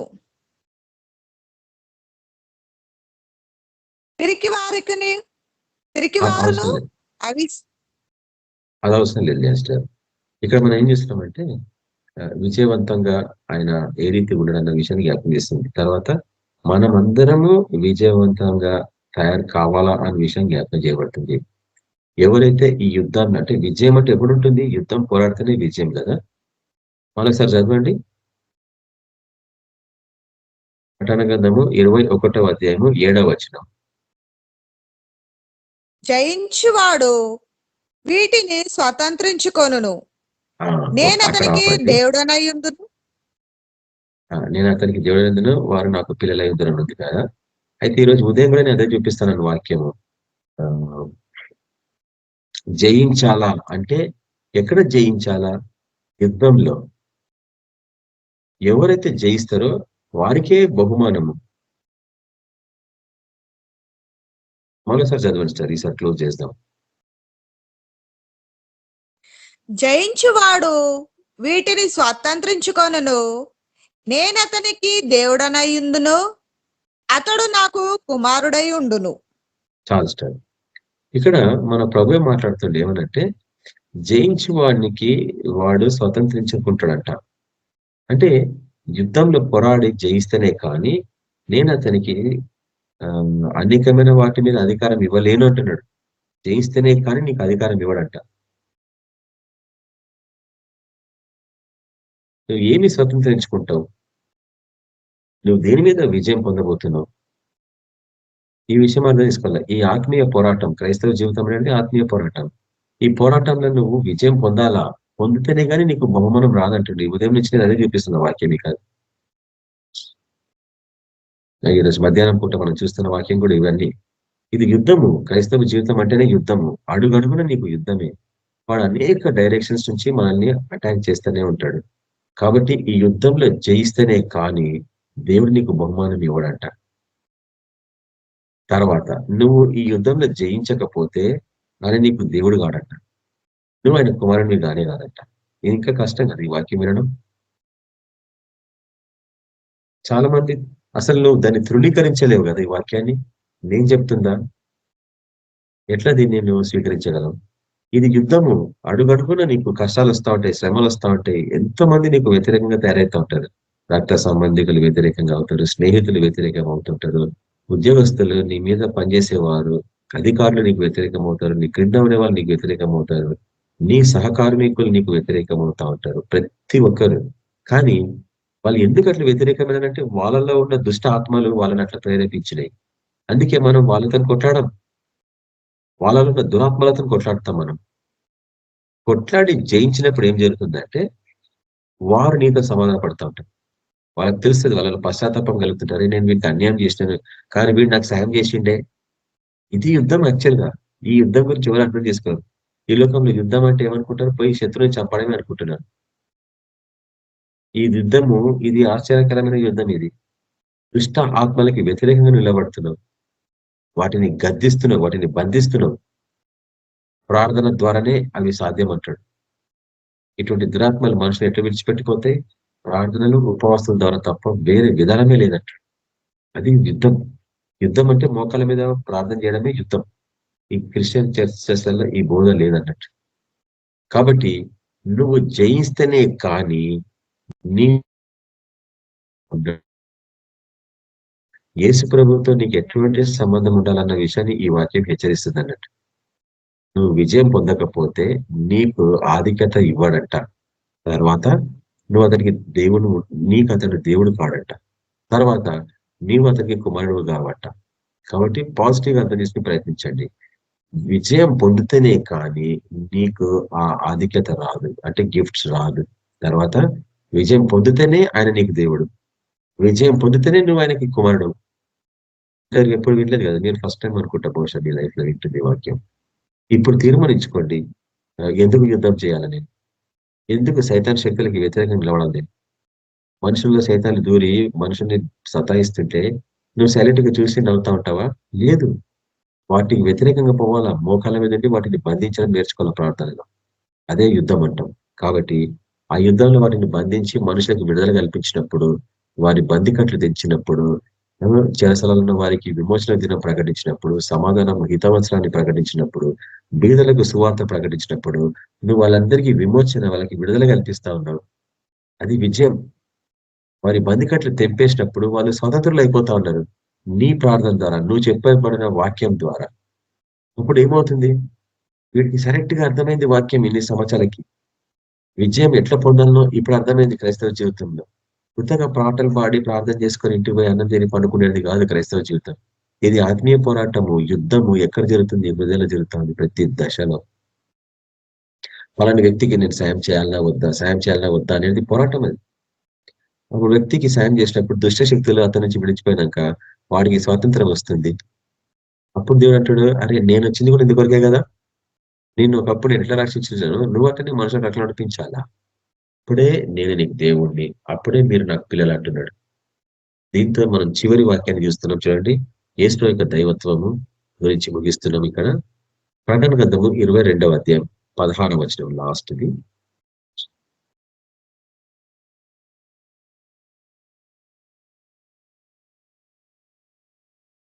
ప్రకటన గ్రంథము 22వ అధ్యాయం 16వ వచనం. సంగముల కోసము ఈ సంగతులను గూర్చి మీకు సాక్ష్యం ఇచ్చుటకు యేసు అను నేను నా దూతను పంపి ఉన్నాను. నేను దావీదు వేరు చిగురును సంతానమును ప్రకాశమానమైన వేకువ చుక్కనై ఉన్నాను. కాబట్టి ఈయన వేకువ చుక్క అంటే ఇంగ్లీష్ లో మార్నింగ్ స్టార్ అని ఉంది. మన ప్రభువు మార్నింగ్ స్టార్ అన్న విషయాన్ని, అంటే అది కూడా ఎట్లాంటి మార్నింగ్ స్టార్ అంట, ప్రకాశమైన మార్నింగ్ స్టార్, గంభీరమైన ప్రకాశంతో కలిగిన వాడు అన్నట్టు మార్నింగ్ స్టార్ అంటాడు. అంటే ఆకాశం మీద ఉంటుంది కదా నక్షత్రాలు, ప్రకాశమానమైన వేకువ చుక్క. ఈయన దావీదు వేరు చిగురు, దావీదు యొక్క వేరు నుంచి పుట్టిన చిగురు అంటున్నట్ట. ఆయన ఎవరు, ఆయన పరిచయం చేసుకుంటుండే, నేనే ఆయన అనేసి. యేసు ప్రభు అంటాడు, ఆయన పంపిస్తున్నాడు దేవదూతని ఆయన గురించి సాక్ష్యం ఇవ్వడం కొరకు. ఇప్పుడు మీరు అర్థం చేసుకోవాలా, మీరందరూ ఎవరన్నాడు, మీరందరూ దేవదూతలు మన నిమిత్తమే సాక్ష్యం ఇవ్వడం కొరకు ఈ లోకంలో ఇంకా ఉన్నారు. మీరు మిమ్మల్ని దేవదూతలాగా మార్చిండు, వాయువులాగా మార్చిండు, అగ్ని జ్వాలలాగా మిమ్మల్ని మార్చిండు. కాబట్టి అగ్ని జ్వాల దేనికైనా భయపడుతుందా? దేనికి భయపడదు. అది మనం ఎందుకు భయపడుతున్నాం? నువ్వు అగ్ని జ్వాల వాగితే భయపడవు, నువ్వు అగ్ని జ్వాలలాగా లేకపోతేనే నీకు భయం. కాబట్టి యేసు ప్రభు పక్షంగా ఉన్న మనము, ఆయన సంతానంగా తయారు చేయబడ్డ మనము, ఈ యొక్క వాగ్దానాలకి మనము పాత్రులము. ఈ వాక్యాలన్నీ మనవే. కాబట్టి మనమే ఆయన సంతానంగా ఉండి ఇప్పుడు ఆయన కొరకు దేవదూతలుగా అగ్ని జ్వాలలాగా మార్చబడ్డాం. ఇది కేవలం మన ప్రభు ద్వారా మనకు అనుగ్రహించబడిందే గాని మనం చేసుకున్న గొప్ప పని ఏం లేదు ఇక్కడ. దాంతో ఈ యొక్క 19వ అధ్యాయాన్ని నేను ముగిస్తున్నాను. ఇక మీదట 20వ అధ్యాయాన్ని ఆరంభించుకుంటున్నాము. దాన్ని క్లుప్తంగా కొద్దిసేపు మనం చూస్తూ ఉంటాము. 20వ అధ్యాయం దేనికి సంబంధించింది అనేది, ఇవి ఇక్కడ నుంచి మనము ఒక విధానంగా సీరియల్ గానే చూస్తా ఉన్నాము. 19వ అధ్యాయంలో జరిగింది ఏంది, దేవుడు మహావేశ్య అయిన మహాబబులోనైన మతపరమైన క్రైస్తవ జీవితానికి శిక్ష విధించేది. దాని తర్వాత ఆయన తన పెళ్లి కుమార్తెని తను కలుసుకోవడము, పెళ్లికి సంబంధించిన విందు ఆరంభించడము, ఆ విందుకు అనేకులు ఆహ్వానింపబడ్డారు. ఈ ఆహ్వానింపబడ్డ వారు ఎవరు అని కూడా మనం బహుదీర్ఘంగా చూసినాము. దాని తర్వాత ఆయన పెళ్లి విందు తర్వాత ఈ లోకానికి తీర్పు దేశానికి వచ్చి తన శత్రువులని ఏ రీతిగా ఆయన సంహరిస్తున్నాడు అని మనం చూసినాం. దాని తర్వాత సంహరించిన వారిని అందరినీ ఒక విందులాగా ఆకాశ పక్షులకి ఆహారం ఇస్తున్నాడు, రండి దాని విందులో పాలు పొందండి అనేసి. చనిపోయిన వాళ్ళందరి కలేబరాలని ఆయన ఒక విందుతో పోలుస్తుండే అక్కడ. అంటే ఇట్లా పుస్తకంలో 2 రకాల విందుల గురించి మనం ధ్యానిస్తా ఉన్నాం గతంలో. తర్వాత ఆయన విందు ముగించినాక, ఆయన తీర్పు ముగించినాక ఆయన యొక్క దైవత్వాన్ని ఏ రీతిగా బయలుపరిచాడు. ఆయన రాజులకు రాజు, ప్రభులకు ప్రభు అని పరిచయం చేస్తున్నాడు మనుషులకి ఆ యొక్క చివరి వచనాలతో. ఇప్పుడు మనము 20వ అధ్యాయంలో మనం చూడబోతున్నాం. ఇందులో దేని విషయాలు చెప్పబడుతుంది, ఇందులో ముఖ్యంగా పునరుద్ధరణకు సంబంధించిన వాక్యాలు ఉన్నాయి. ఈ బహు ఆశ్చర్యకరమైన అధ్యాయం ఇది 20వ అధ్యాయం. అంటే పునరుద్ధరణం అంటే చనిపోయిన వారు తిరిగి లేయడం కదా. దాని తర్వాత ఆయన రాజ్యం, పరలోక రాజ్యంని వీళ్ళు సంపాదించుకోవడం. పునరుద్ధరణ పొందిన వాళ్ళు ఎవరు, పరలోక రాజ్యంలో ఏ రీతిగా అడుగు పెట్టబోతున్నారు అన్న ప్రాముఖ్యమైన అంశంలు ఇక్కడ ఉన్నాయి. మీరు బాగా అర్థం చేసుకోండి. నువ్వు విజయం పొందకుండా పరలోక రాజ్యంలో అడుగు పెట్టలేవు. జస్ట్ ప్రేయర్ చేసుకొని పాపాలు క్షమించిన ఆయన ప్రార్థించుకొని నేను హోలీగా ఉంటాను ప్రభువా అంటే సరిపోదు. పరలోక రాజ్యంలో అడుగు పెట్టాలంటే నువ్వు విజయవంతంగా తయారు కావాలి. అంటే ఈ యుద్ధాలని మనం పొరడం నేర్చుకోవాలి. ఆత్మీయ యుద్ధాలు ఇవన్నీ. కళ్ళకు కనిపించని శత్రువుతో నువ్వు యుద్ధం చేస్తున్నావు. కాబట్టి వాడి కుయికలని, వాడి పన్నాగలని నువ్వు అర్థం చేసుకోకపోతే నువ్వు యుద్ధం చేయలేవు. ఈరోజు క్రైస్తవులు ఎందుకు బలహీనులైపోయి రోగగ్రస్తులు అయిపోతున్నట్టే, తెలియని శత్రువుని ఎట్లా వాళ్ళు యుద్ధం చేయడం నేర్చుకోలేదు. వాడేసిన బాణము తగలగానే ఏదో రోగాలు వచ్చేస్తున్నాయి వీళ్ళకి. కాబట్టి మళ్ళీ వాడిని కుయికలని, పన్నాగలని నువ్వు గ్రహించితేనే కానీ ఆ బాణాలను అన్నింటిని నువ్వు ఎరగొట్టలేవు. వాటిని ఎదురుగా నీ యొక్క డాలుని పట్టుకోలేవు, వాటిని ఎదిరించలేవు. అవి నీకు తగలకుండా నిన్ను కాపాడుకోలేవు, నీ కుటుంబాన్ని, నీ పిల్లల్ని నువ్వు కాపాడుకోలేవు. అటువంటి భాగ్యాన్ని ప్రభు మనకందరికి అనుగ్రహించాలి కదా. అలా అనుగ్రహించాలంటే మన జీవితం ఎట్లా మార్పు చెందాలా? మనము పెళ్లి కుమార్తె దశకి ఎదిగిన వాళ్ళము కాబట్టి మన ప్రభుకు ఉన్న ఆ పవర్స్ ని, శక్తిని మనకు కూడా అనుగ్రహిస్తాననేసి వాగ్దానం ఉందిలో. కాబట్టి మనం కూడా ఆయన ఏ రీతిగా అయితే 19వ అధ్యాయంలో తెల్ల గుర్రం ఎక్కి వస్తానో యుద్ధానికి, మనము కూడా అతనితో పాటు తెల్ల గుర్రం లెక్కి యుద్ధంలో పొరడబోతున్నాం. కాబట్టి సరే, గుర్రాలకు సంబంధించిన బోధనలు నేను బహు దీర్ఘంగా కొన్ని సంవత్సరాల క్రితమే చూపించిన లాంగ్ రికార్డింగ్స్ ఉంటాయి, మరి కొన్ని గంటల రికార్డింగ్స్ ఉంటాయి. ఒక్కొక్క గుర్రానికి సంబంధించిన బోధన నేను చూపించిన. రంగుల రకాల గుర్రాలు కదా అవి, రంగుల రకాల గుర్రాలు ఉంటాయి అక్కడ, 4 రకాల రంగులు కలిగినాయి. ఒక్కొక్క రంగుకు సంబంధించిన గుర్రానికి సంబంధించిన బోధనలను బహు డీటెయిల్ గా దీర్ఘంగా మనం ధ్యానించినాం. కానీ ఇవి మటుకు తెల్లని గుర్రాలు, వాటి మీద ఉండే వాళ్ళంతా రక్షింపబడ్డవారు. కాబట్టి మన ప్రభు ఒక గుర్రం మీద వస్తున్నాడు ఈ లోకానికి తీర్పు చేసిన కొరకు యుద్ధంలో. మనము అతనితో పాటు గుర్రాల మీద వస్తున్నాం అన్న విషయాన్ని అక్కడ వాక్యం చెప్పబడింది. కాబట్టి ఒకటే విషయం, మీరు విజయవంతం కావాలంటే 20వ అధ్యాయాన్ని ఎట్లా అర్థం చేసుకోగలరా? ముఖ్యంగా 20వ అధ్యాయంలో మొదటి అంశం ఏం చూస్తామంటే, సాతానుడు బంధింపబడడం. 1000 సంవత్సరములు అగాధంలో సైతానుని దేవుడు బంధిస్తా ఉన్నాడు చైన్స్ తోని. ఆ పాయింట్ అర్థం చేసుకోవాలి. దాని తర్వాత ఒక ఆశ్చర్యకరమైన వాక్యం ఇక్కడ మనం చూడబోతున్నాం. ఏంటంటే, మన ప్రభు యొక్క 1000 ఏళ్ల పరిపాలన. గతంలో ఒకసారి ఇక్కడ చూపించినాను, ఇది నిజంగా 1000 ఏళ్ల కాదా అని. ఎక్కడ పోయినా, ఏ చర్చెస్ లో పోయినా, ఏ కామెంటరీస్, ఏ పుస్తకాలు చేసినా నిజంగా ఇవి 1000 సంవత్సరాలు అని చెప్తున్నారు. కానీ నేను చూపించబోతున్నాను మీకు త్వరలో. ఇది ఆత్మీయ స్థితిలో అర్థం చేసుకోవాల్సిందే. ఎందుకంటే ఎవడు కూడా 1000 సంవత్సరాలు లెక్క పెట్టి బ్రతకడు. ఆ 1000 ఏళ్ల పరిపాలనలో మనం అందరం ఉండబోతున్నాము అని చెప్తున్నాను. ఈ పరిపాలన ఎక్కడ జరుగుతుంది? పరలోకంలో జరుగుతుందా, భూమి మీద జరుగుతుందా? ఇవన్నీ డౌట్స్ ఉంటాయి అన్నట్టు మనుషులకి. వీటన్నిటిని మనము ఒకదాని వెంబడి ఒకటి చూడబోతున్నాం. కాబట్టి మొదటి అంశము సాతానుని బంధించడము. రెండవ అంశం ఎన్ని సంవత్సరములు? 1000 సంవత్సరములు సాతాన్ని బంధించడం మనం చూస్తా ఉన్నాము. ఆయన తిరిగి వచ్చిన ఈ లోకంలోకి. దాని తర్వాత 1000 సంవత్సరములు ఆయన పరిపాలిస్తాడు ఇక్కడ. చాలా మంది మేము అక్కడికి వెళ్ళిపోతాం అనుకుంటున్నారు పైకి, కానీ ఆయన పరిపాలన ఇక్కడే 1000 సంవత్సరములు. దాని తర్వాత ఆ 1000 సంవత్సరాలు అంటే ఆత్మీయ స్థితిలోనే అర్థం చేసుకోవాలి. ఇవి నిజంగా 1000 సంవత్సరాలు కావు. కానీ ఆత్మీయ స్థితిలో ఈ 1000 సంవత్సరాలు ఏందని నేను చూపిస్తాను త్వరలో. దాని తర్వాత అనేక మంది హతసాక్షులు పునరుద్ధరణ పొందడం అన్న అంశము మూడవది. కాబట్టి మొదటిదిగా సాతానుని బంధించడం, రెండవది 1000 ఏళ్ల పరిపాలన, మూడవది మొదటి పునరుద్ధానం అంటే చనిపోయిన వాళ్ళందరూ తిరిగి లేయడం. అయితే మనం ఎక్కడ ఉంటాం అక్కడ? ఈ విషయం అర్థం చేసుకోవాలి. మనం అందరం ఎక్కడ ఉంటాం అంటే, అప్పటికి మనం ఇంకా బ్రతికున్నాం అనుకోండి, అప్పుడు మన పరిస్థితి ఏంది? అది నేను చూపించిన మొదటి కొరింథీయులకు రాసిన పత్రిక 15వ అధ్యాయంలో. మొదట మృతులు లేతురు, దాని తర్వాత మనము బ్రతికినాం. మనం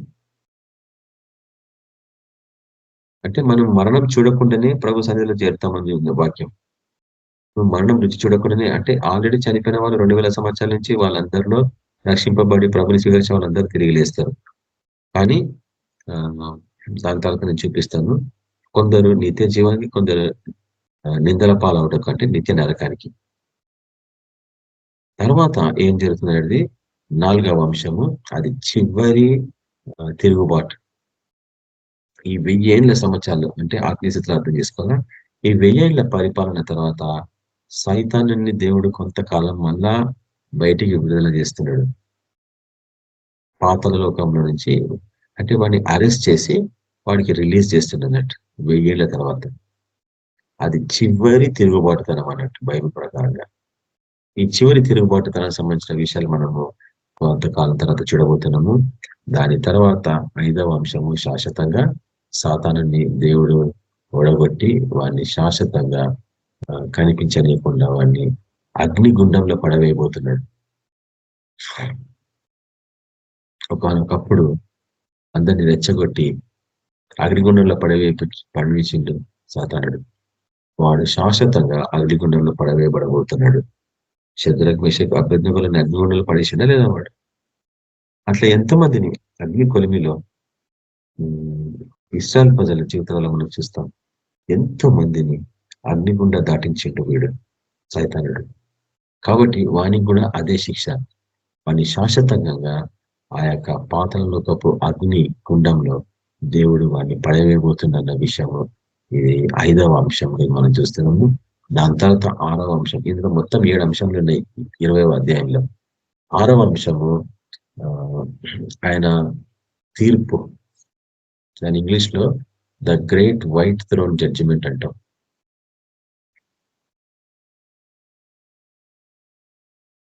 ధవలవర్ణ సింహాసనపు తీర్పు అంటాం దాన్ని తెలుగులో. అది మనం చూడబోతున్నాము.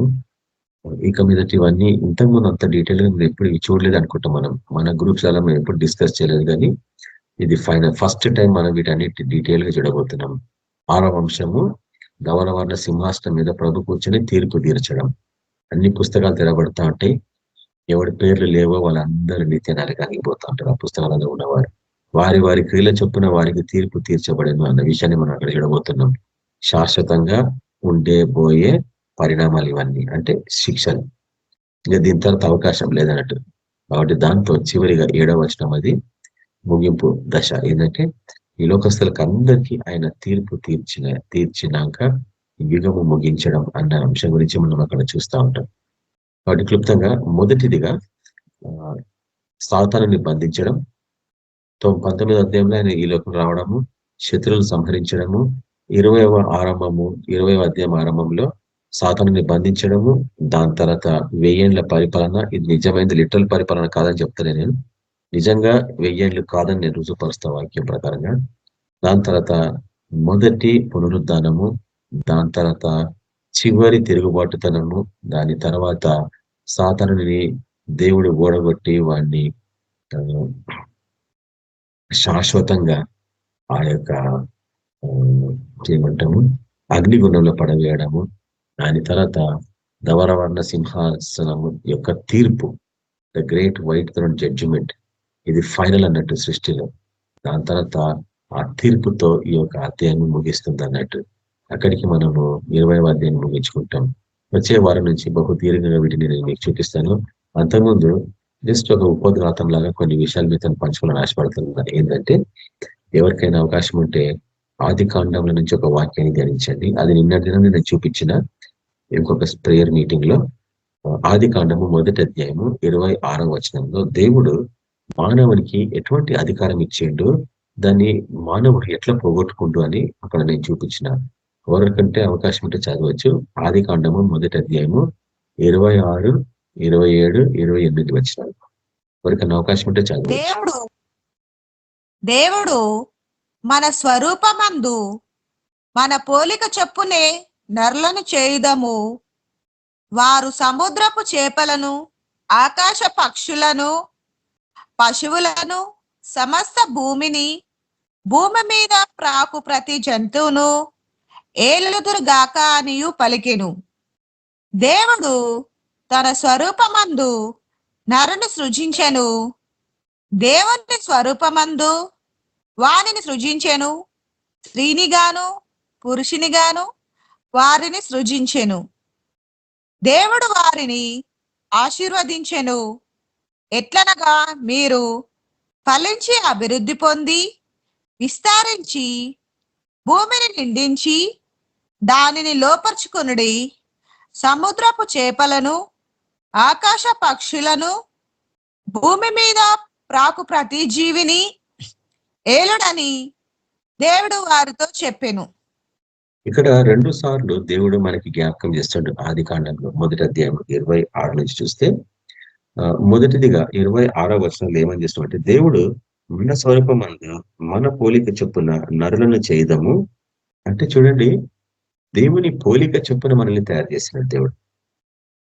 ఆయన పోలిక అంటే దేవుడు ఎట్లుంటాడంటే నీలాగా నాలాగానే ఉంటాడు. అట్లా ఒక సింపుల్ గా అర్థం చేసుకోవాలంటే, దేవుడు మన స్వరూపమందు అంటే సంపూర్ణంగా ఆయన స్వరూపంలో మనల్ని, ఆయన పోలిక, స్వరూపం ఒకటి పోలిక, ఈ 2 విషయాలు ఎప్పుడైనా నేను చూపిస్తాను, మీకు ఈరోజు చూపించాను. కానీ ఆయన స్వరూపమందు ఆయన పోలిక చొప్పున నరులను సృష్టించిన దేవుడు. ఈ 2 గుణగణాలు ఏందనేది నేను ఒక రోజు మీకు డీటెయిల్ గా చూపిస్తాను. ఎందుకంటే ఈ 2 పోలికలను నువ్వు అర్థం చేసుకుంటే, నాకు కూడా ఆయన స్వరూపం ఉంది, నేను ఆయన పోలికలాగా చేయబడ్డాను అన్న సత్యం నేను ఎప్పుడు నువ్వు గ్రహిస్తావో, నీకు సంపూర్ణమైన అధికారం దేవునికి ఇస్తాడు. అప్పుడు దుష్టశక్తులు గజగజ వణుకుతాయి నీ దగ్గరికి రావాలంటే. ఇప్పుడు చూడండి, వారు ఎవరు? నరులు. వారు సముద్రపు చేపలను, ఆకాశ పక్షులను, పశువులను, 3 గుంపులు ఇవి కదా. వారు సముద్రపు చేపలను, ఆకాశ పక్షులను, పశువులను, సమస్త భూమిని, భూమి మీద ప్రాకు ప్రతి జంతువును ఏలుదురు. అయితే నిన్న దిన నేను ఒక జోకేసిన, దేవుడు మనిషికి అధికారం ఇచ్చాడు. ఏం అధికారం ఇచ్చాడు? ఆకాశంలో ఉండే పక్షుల మీద, భూమి మీద ప్రాకుడు నడిచే జీవుల మీద, సముద్రంలో ఉండే జీవరాశుల మీద, చేపలు, ఇట్లాంటి రకరకాల జీవరాశులు ఉంటాయి కదా, వాటన్నిటిని ఏలమంటున్నాడు. ఏలమంటే వీళ్ళు తినేస్తున్నారు వాటిని అని నేను నిన్న దినాన్ని జోకేసిన. అందరు నవ్వుతున్నారు. ఏలడం అంటే తినడమా? చంపుకొని తినడమా? మాంసం, వాటి మాంసం తినడమా? ఏలడం అంటే ఏం చెప్పండి? అంటే దేవుడు ఆ సృష్టిని అట్లా ఎందుకు నిర్మించిండు? మనిషికి వాటి మీద ఎందుకు ఆధిక్యత ఇచ్చిండు? తర్వాత 28వ వచనంకి వచ్చినప్పుడు కూడా అదే చెప్తున్నాడు. వారిని ఆశ్రయించి ఏమని చెప్తున్నాడు? మీరు ఫలించి అభివృద్ధి పొంది విస్తరించి భూమిని నిండించి దాన్ని లోపరుచుకున్నాడు. ఇప్పుడు చూడండి, లోపరుచుకోవడం. మొదటనేమో ఏలమంటున్నాడు, రెండవదిగా లోపరుచుకోమంటాడు. ఇవి అర్థమైతే చాలు, నీ సేవ పరిచర్య నువ్వు ఎందుకు లోపల బ్రతుకున్నావో అర్థమవుతుంది. ఇవి అర్థం కాకుంటే లోకాతీతంగా జీవిస్తావు. హయ్యర్ కెరియర్స్, హయ్యర్ ఇన్కమ్స్, ఏదో సాధిస్తున్నాం అనుకుంటాం, అవన్నీ వేస్ట్ అని రియలైజ్ అవుతాం తర్వాత. ఎందుకంటే ఈ వాక్యం ఏం చెప్తుందంటే, దేవుని అనాది సంకల్పంలో మనిషికి సంబంధించిన తలంపు, ఆయన తలంపు ఏంది అంటే, ఆయన ప్లాన్ ఏంటంటే, వీడు ఈ సృష్టిని పరిపాలించాల, ఏలాలా. ఆయన సృష్టించిన ఏంది? ఆకాశము, తర్వాత భూమి, దాని తర్వాత సముద్రం. ఇందులో ఉండే జీవరాశులని ఏలమంటున్నాడు. తర్వాత ఏమంటున్నాడు? 28వ వచనం వచ్చేటప్పటికి వాటిని లోబర్చుకోమంటాడు. అంటే అవి తిరుగుబాటుతనం చేసినట్లే కదా. నీ పరిపాలనని తిరుగుబాటు చేయడం వలన వాటిని నువ్వు తిరిగి లోబర్చుకోవాల్సి వస్తుంది అని చెప్తుంది ఇక్కడ ఈ వాక్యం. కాబట్టి ఎట్లా నువ్వు లోబర్చుకుంటావు అంటే, ఇవి నిజంగా పశువులు కాదు, నిజంగా చేపలు కాదు, నిజంగా పక్షులు కావు. ఇది ఆత్మీయమైన విషయం. ఎందుకంటే ఆయన ఆత్మీయ స్వరూపి కాబట్టి ఆయన చెప్తున్న మాటలన్నీ ఆత్మీయ దశలో చెప్పబడుతున్న వాక్యాలు ఇవన్నీ. అయితే ఎప్పుడైతే ఆదమ వాళ్ళు పాపం చేసిండ్రో వాళ్ళు ఈ యొక్క ఆధిక్యతను పోగొట్టుకున్నారు. తర్వాత అధికారాన్ని పోగొట్టుకున్నారు. ఏ అధికారాన్ని? ఆకాశంలో అంటే ఆ యొక్క అంతరిక్షంలో అధికారాన్ని పోగొట్టుకున్నారు. దాని తర్వాత భూమి మీద అధికారం పోగొట్టుకున్నారు. దాని తర్వాత సముద్రం మీద కూడా అధికారం పోగొట్టుకున్నారు పాపం చేయడం వలన. కాబట్టి నువ్వు గ్రహించాల్సిన విషయం ఏంటంటే, 20వ అధ్యాయం నీకు అర్థం కావాలంటే ఈ విషయం అర్థం కావాలి. ఎందుకంటే నువ్వు విజయవంతుడివి అయితేనే కానీ దేవుని కుమారుడు కావు. ఆయన నీకు దేవుడు కాడు, నువ్వు ఆయనకి దేవుని కుమారుడు కాలేవు. కాబట్టి ఏదా విజయం అంటే, ఇక్కడ చెప్తుండో ఆది కాండంలో మనం చూస్తున్న వాక్యం ప్రకారంగా 28వ వచనంలో నువ్వు వాటిని లోపరుచుకోవాలా. ఎట్లా లోపరుచుకుంటావు అంటే, సబ్డ్యూ, ఇంగ్లీష్ లో సబ్డ్యూ అని ఉంది. అంటే ఎట్లా సబ్డ్యూ చేసుకుంటావు వాటిని అంటే, యుద్ధంలో శత్రువు ఓడిపోతే నీకు లోబడతాడు. అది ప్రిన్సిపల్ అన్నట్టు ఆత్మీయ దశలో చూస్తే కూడా. కాబట్టి ఈ సమస్త సృష్టిని నువ్వు లోపరుచుకోవాలా. ఒకప్పుడు పరిపాలించినావు, కానీ దాన్ని పోగొట్టుకున్నావు, నీ పరిపాలన పోగొట్టుకున్నావు పాపం వల్ల. అయితే సైతానుడు ఎందుకు ఆదమ వలన మోసగించిండు అంటే వాడికి కావాల ఈ అధికారం, కానీ అది నీకు అనుగ్రహించబడింది కాబట్టి నీ దగ్గర నుంచి వాడు లాక్కోవాలా. ఎట్లా లాక్కున్నాడు? నిన్ను పాపంలో పడేసి దీన్ని లోపరుచుకున్నాడు. ఇప్పుడు వాడి ఆధీనంలో ఉంది ఇవన్నీ. అందుకని యేసు ఈ లోకాలకు వచ్చి తన ప్రాణాన్ని త్యాగం చేయాల్సి వచ్చింది. ఎన్నిసార్లు నేను చూపించిన ఈ వాక్యాలు. చాలా మంది ఏమంటారు, ఆయన ఎందుకు వచ్చిండు బ్రదర్? రచించిన దాన్ని వెతికి రక్షించడానికి వచ్చిండు బ్రదర్. కరెక్టే కదా, అది 100% కరెక్టే. కానీ రచించాన్ని వెతికి రక్షించి ఏం చేసిండు? రక్షించిన వారికి రాజ్యం ఇచ్చిపోయిండు, పరిపాలించిండని. ఇప్పుడు చెప్పండి, ఎవరు పరిపాలిస్తారు ఈ లోకంలో? క్రైస్తవులు అనిలే పరిపాలిస్తారు ఈ లోకాన్ని. ఎక్కడ చూసినా కానీ, ఏ దేశం చూసినా కానీ దేవునికి వ్యతిరేకంగా ఉన్న వాళ్ళే పరిపాలిస్తారు. అపవిత్రంగా జీవిస్తున్న వాళ్ళు ఎట్లుంటారు మీకు తెలుసు కదా. పొలిటీషియన్స్ ప్రపంచాన్ని పరిపాలిస్తుంది వాళ్ళే కదా. కానీ దేవుడు ఇచ్చింది ఎవరికి? తన బిడ్డలకి. కానీ బిడ్డలు ఎక్కడ పరిపాలిస్తారు చెప్పండి? ఇది సైతాను ఆధీనంలో ఉన్నట్టు యేసువే చెప్తుండు, ఇది దుష్టుని ఆధీనంలో ఉంది. కాబట్టి నేను ఈ లోకంలోకి ఎందుకు వచ్చినా అంటే ఈ యొక్క ఈ రాజ్యాన్ని, ఈ లోకపు రాజ్యాలని నాయి కావాలా. నేను అందుకు నా ప్రాణాన్ని ప్రధానంగా పెట్టి వీటిని విమోచించుకొని ఎవరి కొరకు అనాది కాలంలో దేవుడు సంకల్పించిండో వారికే తిరిగి ఇచ్చిపోతున్నా అంటే రోమి రాష్ట్ర పత్రిక 8వ అధ్యాయంలో. కాబట్టి మనకి తిరిగి అప్పగించబడింది ఈ రాజ్యాలు. ఎక్కడ? ఆకాశంలో, భూమి మీద, సముద్రంలో. అవి నిజంగా పక్షులు కాదు, చేపలు కాదు. అవి ఆత్మీయమైన జీవులు. అంటే నీ కళ్ళకు కనిపించేది ఒకప్పుడు, పాపం చేసినాక ఆ నేత్రాలు క్లోజ్ అయిపోయినాయి, ఈ మాంసపు నేత్రాలు తెరుచుకున్నాయి కాబట్టి నువ్వు వాటిని చూడలేని స్థితిలో ఉన్నావు. అవి అప్పుడప్పుడు క్రిందికి దిగొచ్చి నువ్వు నిద్రపోతున్నప్పుడు కళల రూపకం నీళ్ళకి వచ్చి నిన్ను సతాయిస్తూ ఉంటాయి అవి. కాబట్టి ఎందుకంటే దాన్ని తెలుసు, వీడు ఎప్పుడైతే ఈ సత్యం బయలుపరచబడుతుందో నువ్వు పోయి వాటిని లోపరుచుకుంటావు ఆ ఆత్మలను. అవి నువ్వు చెప్పినట్లు వింటే నీ మాట.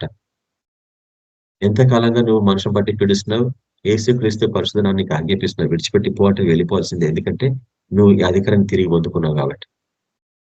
ఇది తెలియక ఉపవాస ప్రార్థన నుండి సంవత్సరాలు గంటల ప్రార్థన నుండి మనుషులు వేస్ట్ చేసుకుంటున్నారు. అందుకే నిన్న దినం నేను వాక్యం చెప్తున్నా, నీ ప్రార్థన దైవికమైన జ్ఞానపూర్వకంగా ఉండకపోతే నీకు ప్రార్థనకి ఎప్పటికీ జవాబు రాదు. ఎన్ని సంవత్సరాలు ఉపవాసం ఉన్నా నాకు ఎందుకు ప్రభు ఈ శ్రమాన్ని ఏడుస్తూనే ఉంటావు, కానీ నువ్వు విజయం పొందలేని స్థితిలో ఉన్నావు.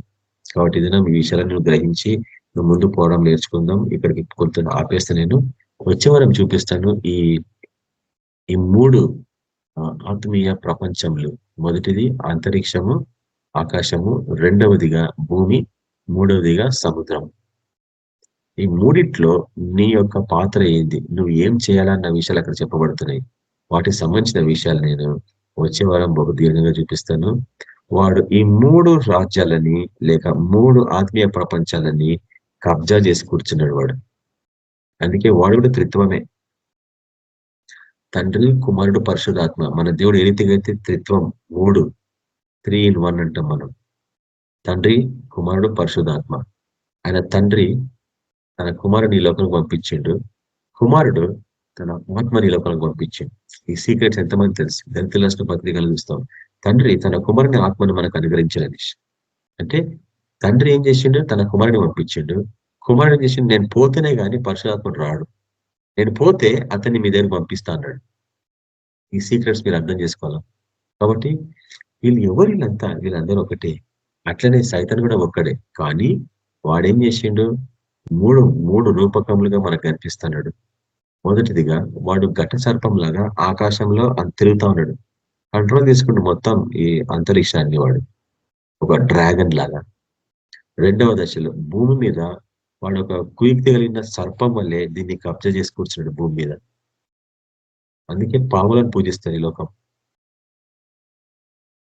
మూడవదిగా వాడు మకరం వల్లే లేక ఇంగ్లీష్ లో లెవాయతన్ అనేది ఒక జీవి. అది లెవాయతన్ అనేది అది కూడా సర్పం లాగా ఉంటుంది, కానీ నీళ్ళలో ఉంటుంది. అది మకరం అంటారు ఇంగ్లీష్ లో. యోబు గ్రంథంలో మకరం అని చెప్పబడింది. అది వాడు సముద్రంని ఆక్యుపై చేసుకున్నాడు. సముద్రము అనే ప్రపంచము, అందులో కూడా జీవరాశులు ఉంటాయి. ఆత్మీయ జీవరాశులు నీ కళ్ళకి కనిపించని ఉంటాయి. కాబట్టి మనిషికి ఈ 3 రాజ్యాల మీద అధికారం ఇచ్చిండు దేవుడు. కానీ సైతాను వాటిని లాక్కున్నాడు. ప్రభువు ఈ లోకానికి వచ్చి మరణించి మనకు వాటన్నిటి మీద తిరిగి అధికారం తన పొందుకున్నాడు. అందుకే అంటాడు మత్తయి సువార్త 28వ అధ్యాయంలో, సర్వ అధికారం నేను పొందుకున్నాను అంటాడు. మరణించి తిరిగి లేచినాక సర్వ అధికారం నేను పొందుకున్నాను, ఇప్పుడు అధికారం మీ చేతికి ఇచ్చిన, మీరు పొండి ఈ సర్వ లోకాలకు పొండి, 3 లోకాలకు పొండి, పోయి సువార్త ప్రకటించండి, సమాధానం తీసుకొని రండి, ప్రతి ప్రపంచంలో సమాధానం తీసుకొని రండి. నీ సేవ పరిచయ దానికి సంబంధించింది. ఇది ఏ పాస్టర్లు అర్థం చేసుకునే స్థితి ఈరోజు కేవలం సువార్త ప్రకటించడమే అనుకుంటున్నారు. కానీ సర్వ లోకాలకు పోయి చెప్పమన్నాడు దేవుడు. అంటే నువ్వు ఆత్మలో అంతరిక్షంలోకి పోయి వాటితో పోట్లాడి ఆ ఆత్మలతోని వాటి మీద విజయం పొంది నువ్వు సమాధానపరచుకోవాలి ఆ ప్రాంతంలో. అదే రీతిగా భూమి మీద సువార్త ప్రకటించి భూది గంతంల వరకు పోయి సువార్త ప్రకటించామని చెప్పిండు. నాకు సాక్షులు ఉండమని చెప్పిండు. ఏ రీతిగా సాధ్యం చెప్పండి? వాటితో నువ్వు యుద్ధం చేయాలా, లెవాయతంతో యుద్ధం చేయాలా, ఘట సర్పంతో నువ్వు యుద్ధం చేయాలా, సర్పంలో తిలను ఒకటి నేను మీకు అధికారం ఇచ్చిన అన్నాడు. కాబట్టి భూమి మీద సర్పం మీద నువ్వు విజయం పొందాలా. కాబట్టి అటువంటి సేవ పరిచర్యల ప్రభు మనల్ని నడిపించాలనేసి ఈ రాత్రి క్షణం మనం ప్రార్థన చేస్తున్నాం. కళ్ళు మూసుకోండి. పరిశుద్ధ తండ్రి, మీకు వందనాలనైనా. మేము ఎప్పుడు ఇవన్నీ వినలేదు ప్రభు మా జీవితంలో, ఎందుకంటే ఇవి ఎక్కడ చెప్పబడలేదు ఈ వాక్యాలు. కానీ ఈ కాలంలో ఇది చివరి జనరేషన్, ఆ చివరి తరములో మమ్మల్ని అందరినీ నిలబెట్టుకునేందుకు మీకు వందనాలు. వీటిని మేము అర్థం చేసుకొని మా పాత్రలు మేము నిర్వర్తించాలా. ఇంతవరకు నేను యుద్ధంలో పాల్పొందలేదు ప్రభు, ఇక మీద నేను యుద్ధంలో పాల్పొందుతాను అయినా. ఎందుకంటే మీరు విజయవంతులు కాకపోతే మీకు నేను దేవుణ్ణి కానన్నారు. మీరు విజయవంతులు కాకపోతే మీరు నాకు పిల్లలు కానన్నారు మీరు. ఇతరం అది మమ్మల్ని మా హృదయాన్ని తొలుస్తుంది ప్రభు. మేము ఇంతకాలము పూర్తిగా పాటలు పాడి హల్లెలూయా ప్రేయర్ చేసుకొని వాక్యం చేసుకొని పండుకున్నాం ప్రభు. తినేసి పండుకొని తెల్లారులేసి వెళ్ళిపోయినాం. ఇది క్రైస్తవ జీవితం కాదని ఈరోజు మేము గ్రహిస్తున్నాం. ఇది యుద్ధం అని తెలుసుకున్నాం. నైనా ఈ యుద్ధం నేర్పండి మా చేతులకు మీరు యుద్ధం నేర్పిస్తా అన్నారు. నేర్పించండి ప్రభా. ఈ దినం మాకందరికి యుద్ధం నేర్పించండి. ఇక మీదట మేము ఆత్మలో వీటితో పోరాడాల, యుద్ధం ప్రకటించాలా. ఈ దినం మేము యుద్ధం ప్రకటిస్తున్నాం. సైతానికి వ్యతిరేకంగా, డ్రాగన్ కి వ్యతిరేకంగా, సర్పములకు వ్యతిరేకంగా, లెవాయతాన్ని మకరానికి వ్యతిరేకంగా నేను యుద్ధాన్ని ప్రకటిస్తున్నాను. అటువంటి అభిషేకం నాకు అనుగ్రహించు ప్రభా. ఈ అభిషేకం లేకుండా నేను వాడితో యుద్ధం చేయడానికి పోయినప్పుడు, ఓ ప్రభా అభిషేకం లేదు కాబట్టి వాడు నా మీద విజయం పొందుతాడు. ఉల్టా నాకు అనేకమైన రోగాలు వస్తాయి. కాబట్టి నేను అట్లాంటి స్థితిలో పోవడానికి వీల్లేదు. నేను సిద్ధపడకుండా, పరిశుధాత్మ అభిషేకం లేకుండా, ఈ జ్ఞానము గ్రహించకుండా నేను యుద్ధానికి పోవడానికి వీల్లేదు. ఎందుకంటే ప్రవ్వా పసిపిల్లలు యుద్ధం చేయలేరు, పసిపిల్లల్ని యుద్ధానికి పంపలేం, శూరులని యుద్ధానికి పంపాలా.